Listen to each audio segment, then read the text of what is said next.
പലപ്പോഴും നമ്മൾ പറഞ്ഞു കേൾക്കുന്നൊരു സംഗതിയല്ലേ, മിക്കവാറും പേരൻസോ അല്ലെ ടീച്ചേഴ്സോ ഒക്കെയാണ് ഇത് പറയുക.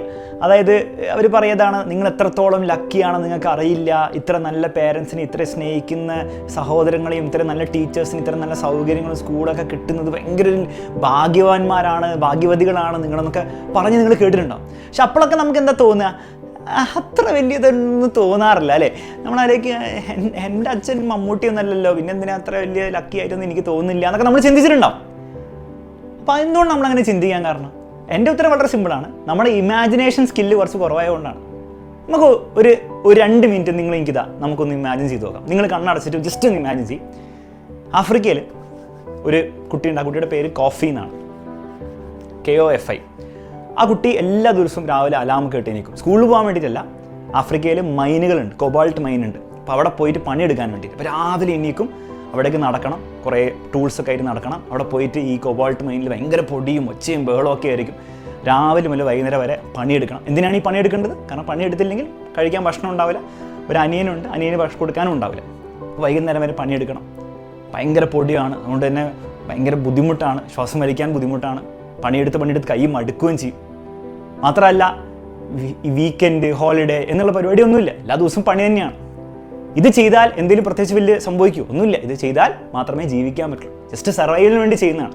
ഈ കോഫീനെ പോലെ കുറേ കുട്ടികൾ ചെയ്ത് പണി കൊണ്ടാണ് നമുക്ക് ഈ ലാപ്ടോപ്പും സ്മാർട്ട് ഫോണൊക്കെ നമുക്ക് ഉപയോഗിക്കാൻ പറ്റുന്നത്. ഇനി നിങ്ങളൊന്ന് ആലോചിച്ച് നോക്ക്, നിങ്ങൾ കോഫിയാണോ? അല്ല, നിങ്ങളാണല്ലേ. അപ്പോൾ നിങ്ങൾ ആ കുട്ടിയുടെ ജീവിതം എന്തുകൊണ്ട് നിങ്ങൾക്ക് കിട്ടിയില്ല? നിങ്ങളെന്തോ വലിയ കഴിവുള്ള ആളായതുകൊണ്ടാണോ? അല്ല നിങ്ങൾ ജനിക്കുന്നതിന് മുമ്പ് നിങ്ങളെന്തോ ഭീകര കാര്യങ്ങളെന്തോ ചെയ്തോ? നിങ്ങളുടെ പേരൻസിനെ ചൂസ് ചെയ്തെടുക്കാൻ വേണ്ടി എന്തെങ്കിലും ചെയ്യാൻ പറ്റുമോ നിങ്ങൾക്ക്? ഇല്ല, നമ്മളൊന്നും ചെയ്തില്ല, നമ്മളൊന്നും അറിഞ്ഞിട്ടും കൂടിയില്ല നമ്മളെങ്ങനെ ജനിച്ചതെന്നില്ലേ. അപ്പോൾ it is due to sheer luck. എന്തോ ഒരു ഭാഗ്യം കൊണ്ടാണ്, നമുക്കതിന് പ്രത്യേകിച്ച് കഴിവൊന്നും ഉണ്ടായിരുന്നില്ല. നമ്മളായി തീർന്നല്ല, നമ്മുടെ പേരൻസിന് ജനിച്ചത് നമ്മുടെ കഴിവുകൊണ്ടൊന്നല്ല, ജസ്റ്റ് ഭാഗ്യം കൊണ്ടാണ്.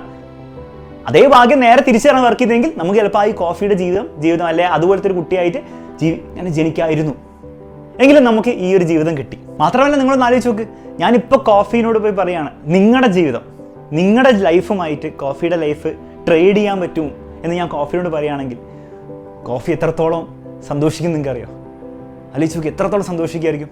നിങ്ങളുടെ ഏറ്റവും വേസ്റ്റ് മൊമെൻറ്റിലാണ്, പരീക്ഷയിലൊക്കെ മാർക്ക് കുറവ് കിട്ടി, നിങ്ങളുടെ ടീച്ചേഴ്സും പേരൻസൊക്കെ നിങ്ങളെ ചീത്ത പറഞ്ഞ അടിയൊക്കെ കിട്ടി, അങ്ങനത്തെ അവസ്ഥയിലാണ് നിങ്ങൾ നിൽക്കുന്നതെങ്കിൽ പോലും കോഫി വളരെ സന്തോഷത്തോടെ കോഫിയുടെ ലൈഫ് നിങ്ങളുടെ ലൈഫുമായി ട്രേഡ് ചെയ്യാൻ റെഡിയാവും. അപ്പോൾ അത്രത്തോളം ഭാഗ്യമാണ്, അത്രത്തോളം ലക്കാണ് നിങ്ങൾക്ക് നിങ്ങളുടെ വേസ്റ്റ് മൊമെൻറ്റ്സിൽ പോലും നിങ്ങൾക്ക് ഉണ്ടാകാം. ഇനി ഞാൻ കോഫിയുടെ ഒരു എക്സാമ്പിൾ പറഞ്ഞെന്നുള്ളൂ. ഇതിനേക്കാളും മിസറബിൾ ആയിട്ടുള്ള ലൈഫ്സ് ലീഡ് ചെയ്യുന്ന പലരും നമ്മുടെ ലോകത്തുണ്ട്, നമ്മുടെ ചുറ്റുമുണ്ട്, നമ്മൾ കാണുന്നില്ല എന്ന് മാത്രമേ ഉള്ളൂ. ഇനി പോയിന്റ് വളരെ സിമ്പിളാണ് മക്കളെ. നിങ്ങൾക്കറിയാം, ഈ ലക്ക് ഉണ്ടായതുകൊണ്ട് പ്രത്യേകിച്ച് എന്തെങ്കിലും ഗുണമുണ്ടോ? ചെറിയൊരു ഗുണം ഉണ്ടാവും അല്ലേ. കാരണം ഈ ലോട്ടറിയൊക്കെ ജയിച്ച ആൾക്കാരുടെ നിങ്ങൾ കഥ കേട്ടിട്ടുണ്ടാവും. ചിലർ ആ ലോട്ടറി കിട്ടിയ പൈസ ഡബിളാക്കും, ട്രിപ്പിളാക്കും, എന്നിട്ട് അവരത് വേറെ ലെവലിലെത്തിക്കും. അതേസമയം ചിലർ ലോട്ടറി കിട്ടും, ഉള്ളതും കൂടെ പോവും, വീണ്ടും ആദ്യത്തെ അവസ്ഥയിലേക്ക് തന്നെ തിരിച്ചെത്തിയവരുണ്ട്. അപ്പോൾ നിങ്ങളുടെ ഈ ലോട്ടറി കൊണ്ട് നിങ്ങൾ എന്താ ചെയ്യാൻ പോകുന്നതെന്ന് എനിക്കറിയില്ല, പക്ഷെ നിങ്ങളുടെ ഒരു ചോയ്സാണത് എന്ന് എനിക്കറിയാം. ഏത് ചോയ്സാണ് നിങ്ങൾ എടുക്കുക എന്നുള്ള കാര്യം തീരുമാനിക്കുക. പറ്റുമെങ്കിൽ കമൻറ്റ് ബോക്സിൽ അറിയിക്കുക. അത്രമാത്രമേ പറയാനുള്ളൂ. മറ്റൊരു വീഡിയോയിൽ വീണ്ടും കാണാം. Bye bye and take care.